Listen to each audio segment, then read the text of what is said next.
It's great to have the Peppers. Boy, they have been bringing it so far. They got some big time new songs. Some new songs. You gotta like. They're doing Wrecking Ball. They're doing Mirror. Justin Timberlake. I mean, Ryan. They've stepped their game up over there. But you know what? You hear them practicing. They practice at night sometimes in the Siegel Center. So when you guys are up in the office? Yeah, we're in the office, and you can hear them, practicing away, and then he'll stop them and do it again and do it again and do it again. So, no different than an athletic team. No wonder they're so good. They practice so hard. The energy they bring is sensational. We're back here live at Home Team Grill on the Fan, Shaka Smart Radio Show. The Rams are back on the court Thursday. That's why we're here tonight at Home Team Grill, because we got business to take care of over at the Siegel Center on Thursday night against a familiar foe, George Mason. Where's Mason rank on that sort of, kind of hierarchy of teams that, raise the energy level? There's rivalries. There's, Richmond and ODU. Where's Mason fall in that? I think really high. I think if you talk to our fans, I think, the feeling about Mason and about that rivalry is, I think it's unique for each of the three schools, Mason, Old Dominion, and Richmond. It's not exactly the same, but I think it's just as intense for all three. And I think for Mason, particularly at the end of the time in the CAA, so basically from Eric Maynor's time until we left the CAA, that was a rivalry that was as strong as any, and there were some phenomenal games. I remember as an assistant coach at, I believe, Clemson, watching the game where Eric had the 2 steals late in the game. Gosh. In the Coliseum, the unbelievable and one basket, and then the twisting shot in the lane to beat those guys. So there's been some huge wins both ways. So you were watching that game on TV. I was watching that game as just a fan of basketball. I had no reason to watch that game other than, I really respected those two teams. Wow. This edition of George Mason, they're coming into this struggling a little bit. They've been inconsistent this season. They're 7-7. Well, I'll tell you what, they're a great example of a team that is better than their record. And I know that sounds like a coach, but if you had a chance to watch them at all when they were in Hawaii, they played really, really well against, for instance, Iowa State, who's one of the top 10 teams in the country, an unbeaten team, and really played toe-to-toe with them for much of the game, came up short at the end. But they're a dangerous team. And, as I told our guys, they have a lot of experience. They have a lot of guys that were around 2 years ago when we played them 3 times and had success against us. And also those guys not just are still around, but they've gotten better. Do you believe that there's an adjustment when you come into a new league? So you went through it a year ago, just trying to figure out new opponents and if there's a different style of play or brand of play. Are they going through that now? Well, no, I think, there is an adjustment, but I don't think it necessarily affects, a specific game or not. I just think, there's an adjustment both ways. People have to adjust to you, and you have to adjust to them. For us in Mason, I don't think there's much of an adjustment at all in our specific game. Now, when they play someone that they haven't played, then obviously both ways there will be an adjustment. But, we happen to be in the same league now, which I think raises the intensity. But I don't think there's much of an adjustment for either team. Talk a little bit about, can you go back to past scouting reports? Some of the, you played them last year. Can you bring some of that stuff back out as you get ready for them? Yeah, I always do. I always go back and I keep all the folders, the scouting folders from all the teams that we've played, going all the way back to the first year we were here. So, I looked at the 3 games from 2 years ago.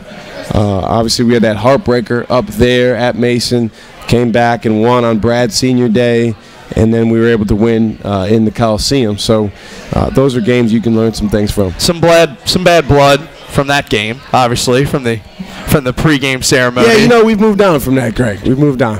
I will move on then, too. Talk a little bit about getting ready for A10 play. because you put non-conference behind you and getting ready for this league, which obviously has gotten a lot of attention nationally because some teams that maybe people didn't think were going to be good are good. UMass and certainly in Dayton and G-Dub, and this league is getting a lot of attention. Yeah, it's not surprising to me at all, Greg, that these teams that have done well are teams we knew were going to be very good. And, you know, the media chooses to focus on a select group of teams coming into the year, but that all goes away once the games start, and now the teams that do the best get the most attention, along with some, obviously, the traditional blue blood. So what goes into winning in the A-10 is no different than what goes into winning in non-conference play.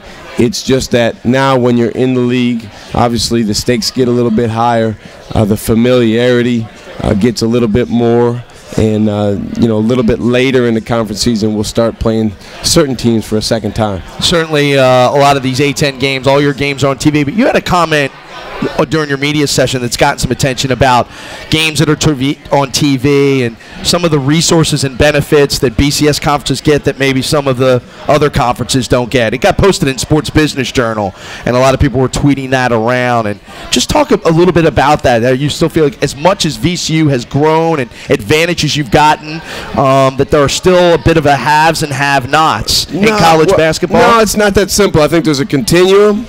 On the one end is probably Duke or Kentucky, the Blue Bloods, and on the other end is some low major school that you never, ever, ever, ever see on TV.